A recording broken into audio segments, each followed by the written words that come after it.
The things we know, but no one mentions. It's 21 questions with existential tension, unusual amazement, fantastical lessons. 21 questions with you. Welcome to 21 Questions. Today we have with us Annie Brobst. Hi, thanks so much for having me. You're welcome. And if you're ready, we'll get started. I think so. All right, question number 1. If you had a movie made about your life, what would the title be? Oh my gosh. Oh gosh. Wow, you start off really hard. It's so hard. I really liked where we were headed with my last album. So I would say My First Rodeo. Okay. Because the whole concept behind the album was like, this is your first, it might be your last, it might be your only. So to really live it up along the way, just like it's the first one and the only one you'll ever have. So I like that one. I like that theory. If you had a time machine, would you rather go into the past or the future? I think I would like to go into the future, but then I'd like to come right back because I don't want to rush what we've got going on, or what life is doing right now for us. But I would like to just take a peek at like what some of the impacts might be and see if I need to change anything now. What song would be the soundtrack to your life? So are we thinking like my own songs or just any song? Any song you want. Oh gosh. I really have come to love Girl Going Nowhere, because it's just, it's super female empowerment and going against, what some of your naysayers, think would happen to you. It's just it's so great. And and Ashley McBride, who wrote it, like she's just at the top of her game right now. And that's where everybody wants to be, Yeah. So I think I like that one a lot. Okay. If you could erase one thing from existence and the memory of that thing, so as if it never existed and nobody would ever miss it, what would you erase? Oh boy. So one thing from existence. Oh gosh. I think without sounding like Miss America, I would want to erase hate in general. I think that feels so much bad things in our world right now. So I would want to get rid of that, just that general concept. Yeah, I agree. If you had a pen with magical ink, what would you want to happen when you wrote with it?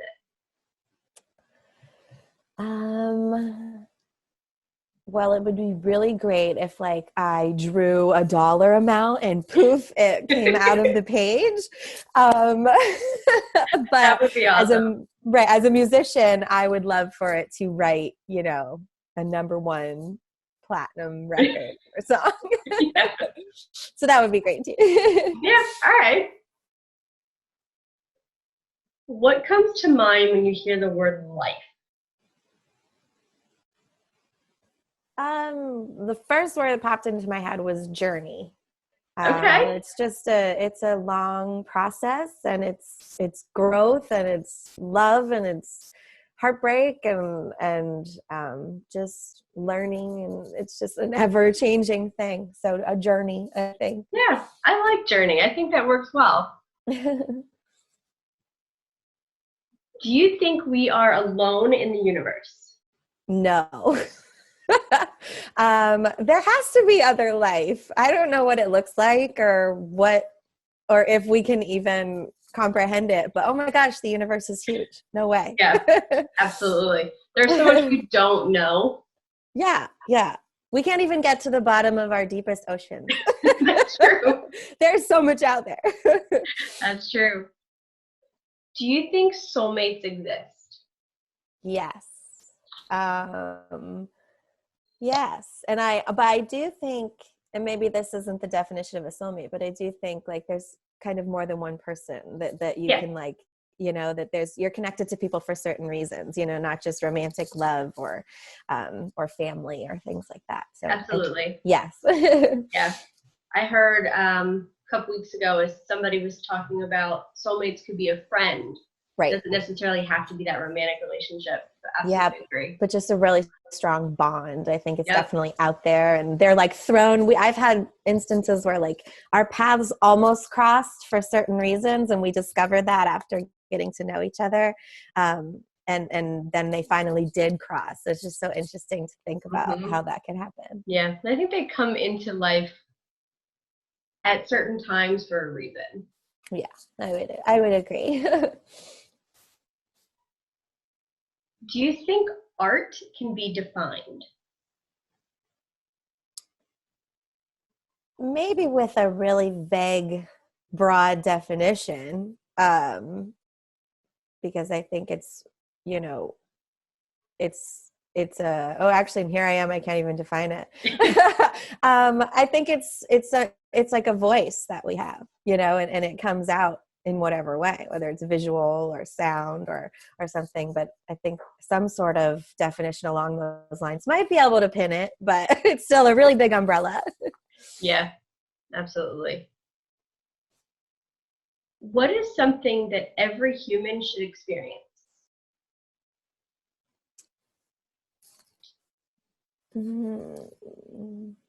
My first instinct is to say love. But I know, you know, I'm going to say love because I think that, again, with the soulmate thing, I think it could be love of any kind. So I think every human being needs to feel that love, whether it's a friend, a family, or romantic, or all of the above, or one of them. But I come from a place, I think I'm thinking as like, I feel really lucky that I have that, and maybe there's some that don't. But I hope they find it. Yeah. If you expect the unexpected, does that then make the unexpected expected?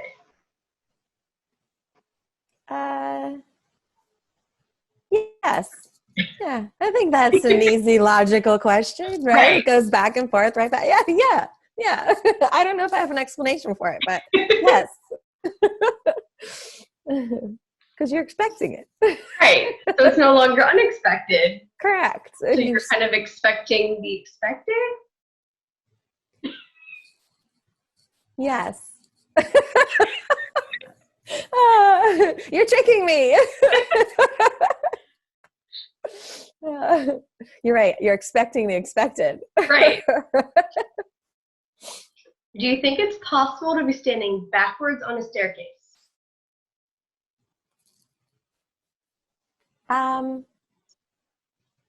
I think it depends on your intent, like your direction. Okay. If you're going down and you're standing backwards and you're going to walk down backwards, then yes. So I think it depends on what your next step is. Okay. Because there could be a backwards. Yeah. Okay. What do you think about when you're alone in the car? Just your mind wanders. Oh yeah, it does. Have you ever driven and not realized how you got there because you were like in a that is so scary that we do that. But we do that. We follow all the laws of the road. I'm usually actually, and maybe it's because of the actual physical feeling of moving forward. I feel like I am thinking a lot in the future. Like I'm thinking about what's going to happen or what's my life going to be like, or sometimes just the immediate future. What am I going to do when I get there? And I think that's like, it must totally be tied to the fact that I'm driving forward. Yeah, I've never thought about that though, but I do think a lot about what's going to happen. Yeah. It's like the subconscious kind of realizes you're going somewhere, that movement. Yeah. Do you think it's easier to love or to hate? I think it's easier to love, but for some reason, you know, some people choose hate, which just, I feel like it's so much more difficult. It's so stressful, and you're paranoid, and you know, you're keeping an eye on everything that doesn't matter in your own life. So I think it's way harder to hate, but man, I think it's addictive. Like, I think people get sucked into that wormhole and they can't really break out, you know? But I think for sure love is easier, happier, and just great. Yeah. And not a spiral downward. Yes, it can definitely be a spiral. Yeah. Why do you think we have dreams, and do they truly have a deeper meaning? I think some do, but I definitely know there's some that I have and I'm like I can't even begin to explain why. I really just think it's like some sort of sparks in your brain that are happening. So I think those thoughts are kind of in there, but then they like jump on their own track and run with it in your dream, because there's just nothing holding that back. Yeah. So I think maybe those little sparks are based on reality, and then it just goes, and there's no telling why it's going there or where. Yeah. So, Like our subconscious is trying to deal with the way of the world and your experiences, but it's no idea how to do it. right, and it's limitless. You know, it's like your brain isn't also pulling you back in. It's just going. So yeah, I think maybe a deeper meaning if you go way, way back to what sparked it. Yeah. If you could invite 3 people to dinner, who would you invite, and how do you think it would go? Oh, wow. Well, I want to invite Miranda Lambert because I want to get inside her brain because I love her. I think that I would selfishly want to invite my mother, who passed away, and I didn't have a great relationship with her. So I would like for her to be there and have some conversation, which would be interesting because my mom and Miranda Lambert, I don't even know why they would be at the same table. And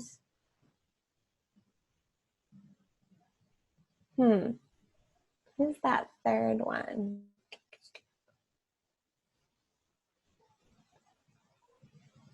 I don't know. I have my boyfriend has 2 little twin daughters. They're 9, and I feel like I would like to have them come and sit in one chair. Okay. But just so we get some generations there, some connections there you go. me, Yeah. some idols, and just kind of a whole smorgasbord, and just see how it goes. I feel like it would be a lot of fun. And it would be kind of funny to see them all interact with each other, having no connection really. So I think that would be my crew. I think that would be a fun one.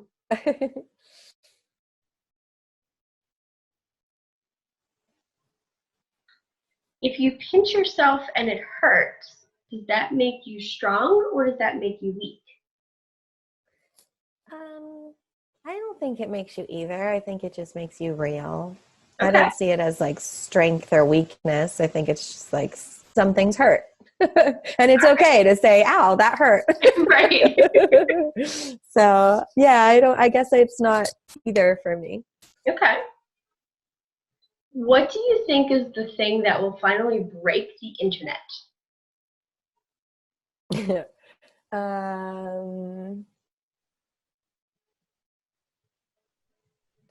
I don't know. There's so many things about the internet that there's so much good from it. And it can keep us so connected, which is so cool. But man, I don't know. I think a time machine would have to break the internet and go back to when it didn't exist. Yeah. Otherwise, I feel like there's nothing that will do it. Like even a huge power outage, man, with technology, they'd be back up and running in a second. So I just feel like the only thing that could possibly get rid of it would be to go back in time before it existed. Okay. I know that's kind of a crazy answer.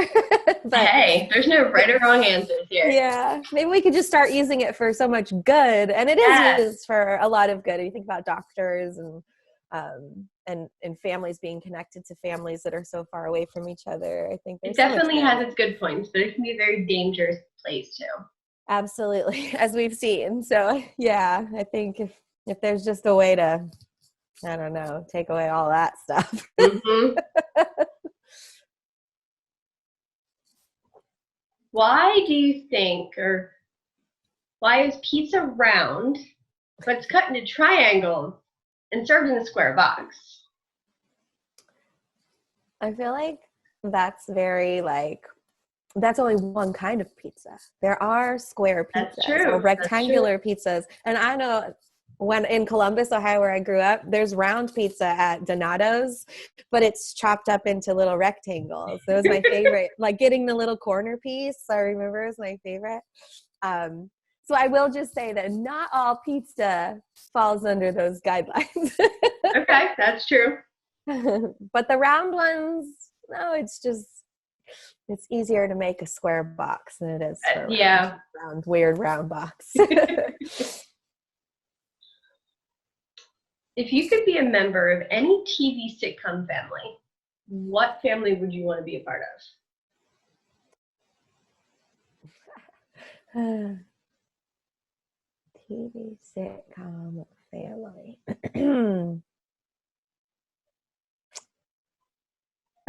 I always really liked that show, Seventh Heaven. I remember coming home from school and like watching it, and if that dates me, that's fine. But and they seemed like they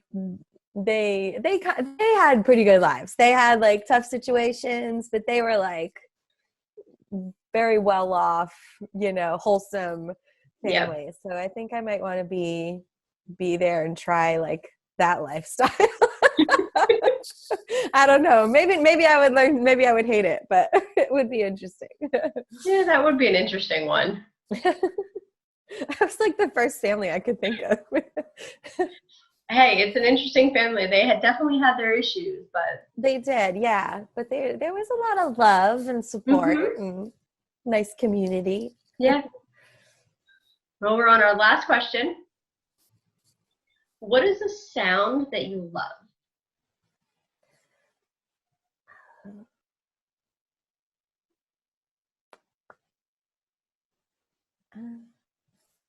Oh my gosh, I can just think of so many sounds that I don't love. Okay, this is going to sound really weird. I'm sorry to end on this answer.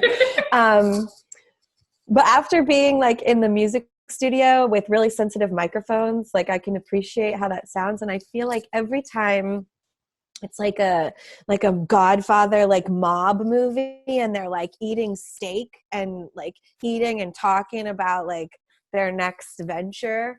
It's always such a cool sound, and it's like so clear and crisp while they're eating. It always makes me hungry. I'm like, okay. I want to make steak. I want to have that wine in that fancy old glass. And I want to go. That sound always, every time in a movie when somebody is sitting there like that, eating like a delicious steak dinner with some wine and veggies, I want to be there. And it makes me like hungry instantly. So there's that. Good one to end on. Yeah. There you go. That's a good one to end, for sure. Well, thank you for answering our 21 random questions. Of course. That was so crazy. Those were so like existential, and that was fun. Well, thank you so much for having me. That was super fun.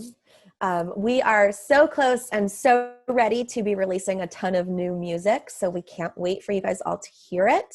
So just make sure you stay in touch with me on Facebook, Instagram, Twitter. AnnieBrobst.com has everything you need to know. And we're going out to St. Louis this year for a big festival, and we have so many other fun outdoor safe shows, and we can't wait to get back out there and just do what we do best. So thank you so much for having me and letting me plug all those little things too. The things we know, but no one mentions.